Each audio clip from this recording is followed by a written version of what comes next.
Alright, and good day. I'm here making a video, and it was going to be just a blind react video, but then my recording messed up, and my mic sounded like crap, so now this is a full-on just conversation. Alrighty, and the thing I want to talk about is basically we're having a big discussion about harm reduction and approaches to addiction and treatment, all in Canada right now. And I want to start with a couple pictures. So the first one is just that I'm getting these pictures from this book, Memory Rescue by Daniel G. Amen, MD. And the first picture, one of three, is going to be of a healthy brain. Look at that. So that is what's known as a spec image scan of a healthy brain. That's a whole bunch of technical stuff, but the main thing is that's what a healthy brain looks like. Alrighty. Next, we're going to look at the brain after long-term marijuana use. So this is just a top perspective. As you see, that is a healthy brain, and that is the brain after long-term marijuana use. Okay. One more brain we're going to look at is the brain of an alcoholic. And if you look at this, ooh, that's not good, is it? Alrighty, so I don't have images of what a brain looks like on fentanyl or carfentanil or any of that stuff. But if that's what alcohol looks like, imagine what those look like. All right.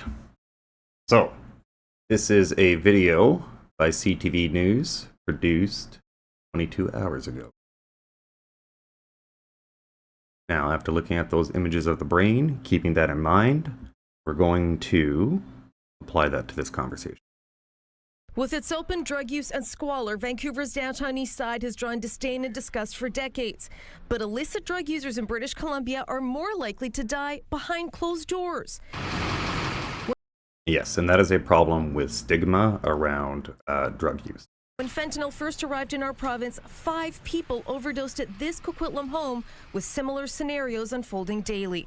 Supervised consumption sites have saved thousands of lives, yet continue to generate controversy and political fireworks. They're not safe. They are unsafe injection sites. They are drug dens. We have hundreds of people on waiting lists looking for treatment. At all levels of government. Meant to be a contact point so we can get people into further treatment. There are people on the streets that should be in treatment.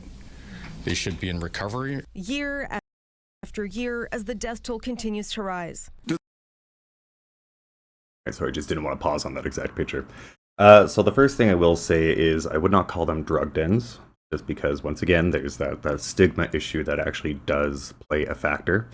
But I would also not call them safe, because while they may be safe and safer for the users, the issue comes down to the blocks around the community, because I believe it's either during this video or the next video that we'll watch, they even mention people who are not ready for treatment.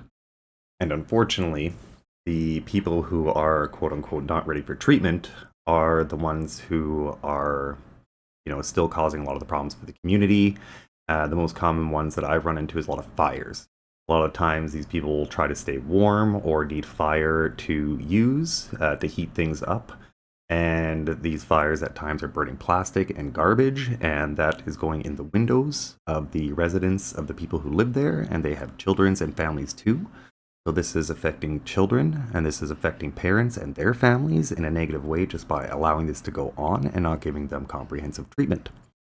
As we've looked at the photos already of the alcoholism, when we have that level of frontal lobe like harm, and we're expecting these people to be able to reach out and seek and get treatment themselves, I think that's like asking a fish to climb a tree and expecting success.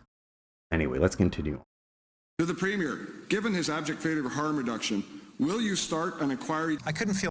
Sorry, harm reduction as a term, like, its whole way that it's presented is just to have addicts come out of the woodwork and try to come to these sites. There's not a lot of consideration when it comes to reducing the harm that these sites bring to the communities. And prime example is what I just said. Feel more urgent about this issue. We've got thousands of people dying. We're constantly evolving our services to meet the needs of the time, and certainly the toxic drug crisis has required us to do this in a continual way. It's not just fentanyl in the illicit drug supply, but a toxic soup of random chemicals.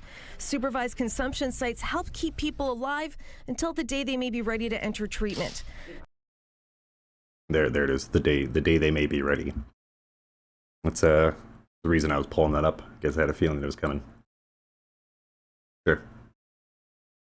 We can wait. We can wait while they are actively, unfortunately, a harm to themselves and others because of how it's progressed. But we can wait. That process is now They can changing wait. with a phased rollout across BC. Historically, there was a sense of futility. I'll That's what we're call, saying. and they're going to That is what we're saying, is they can wait. have me wait 4 weeks, no matter what my situation, no matter what my needs. And that is no longer the case. We now have a prioritization system, and we have a...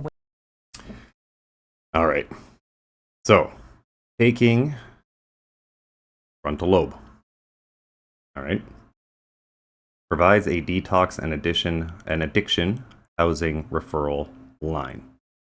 So this means that these people have to reach out, seek it themselves, and do it all themselves.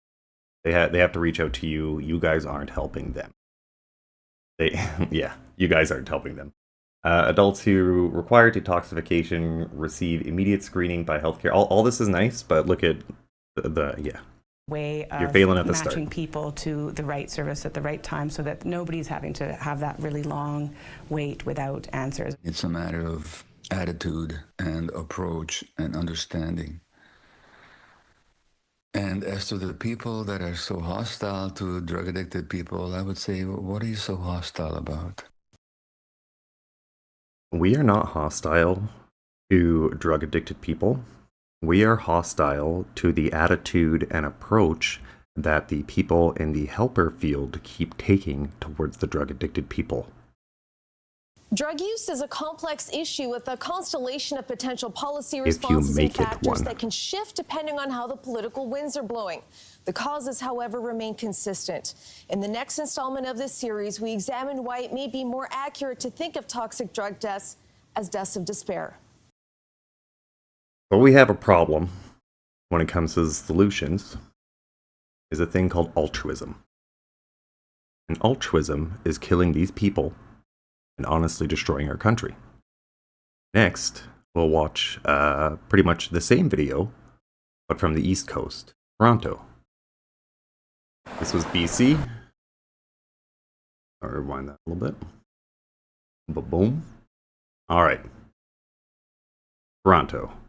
Produced CBC News, The National. I believe this was a little bit while ago, 5 days ago. 5 days. Give it a little zoom in. See what this has to say. At this Toronto supervised consumption site, a decline in opioid deaths in Canada doesn't tell the whole story.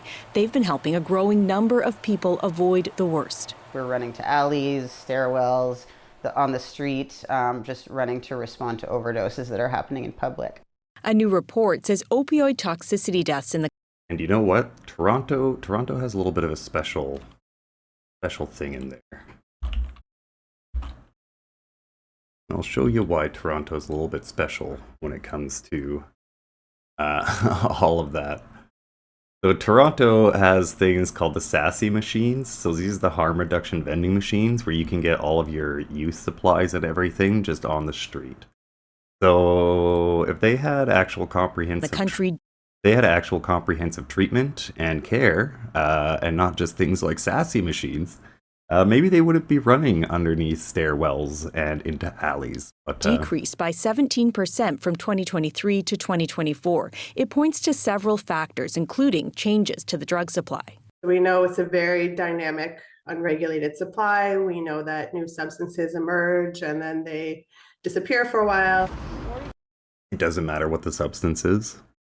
It can change, it can adapt. That is not the root of the problem. That is not the core of the problem. In BC, for example, there was less of the high-potency opioid carfentanil found in drug samples last year, potentially making the supply there less deadly. While I'm really elated to see these reductions in overdose mortality, it's quite disappointing to me that 10, 15 years into this generation-defining public health crisis, we're relying on drug trafficking organizations to decide whether people live or die. I like that guy. And others say Canada needs a safe, regulated drug supply to save lives, because despite last year's overall decline, opioid toxicity still killed more than 7,000 people. And to that, I say yes, but we do not need these in and out shelters, these in and out safe use sites.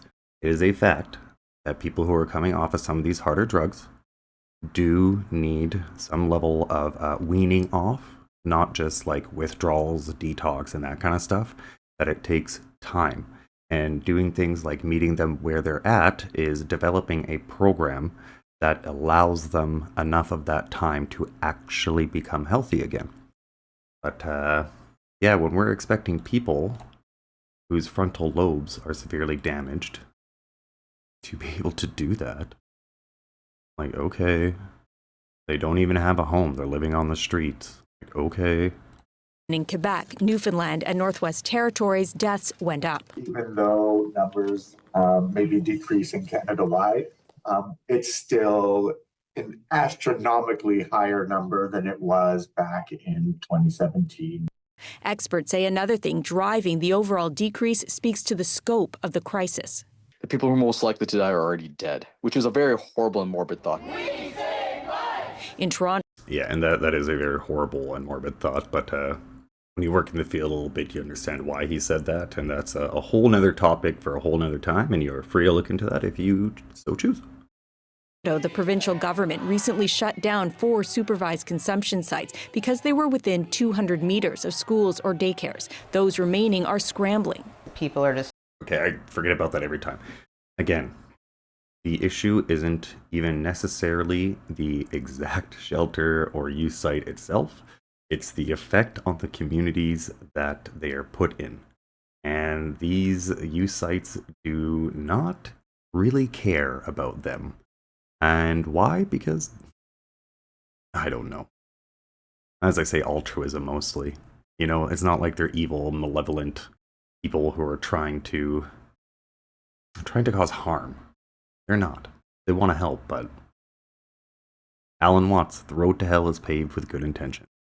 Feeling really abandoned, feeling really disappointed that these services that they had relied upon are now gone.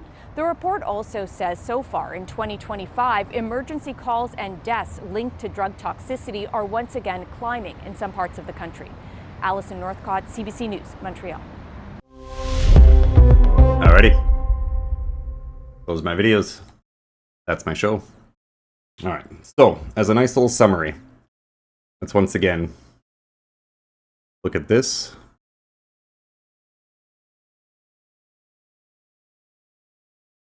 And let's look at this. The folks who are pushing these ideals are expecting people with brains who look more like the brain on the right to be able to function like people who have brains on the left. And that, to me, is very cruel. And it needs to stop. We need to get these people help. We need to get these people treatment. We do not need to sit here and give these half-baked solutions that are really helping nobody, but keeping these support services funded and running. Thank you very much for your time. I hope you enjoyed the video. Give me a like, give me a follow, give me a subscribe if you did. I would love to keep making videos like this. Honestly, I'm going to keep making videos like this because I don't want to see people suffering. But yeah, I hope this proves a pretty good point of how, unfortunately, the altruism that has led this field for the last 10 to 15 years is destroying it and destroying people and destroying lives, and how we need to address it more appropriately. If you want a really good example, I do have a video about how Alberta is tackling this through the Compassionate Intervention Act. And if not, you can look into the Compassionate Intervention Act yourself. I think that is probably the most progressive thing that we've done. And I think that's probably the best start. Thank you. Have a good day.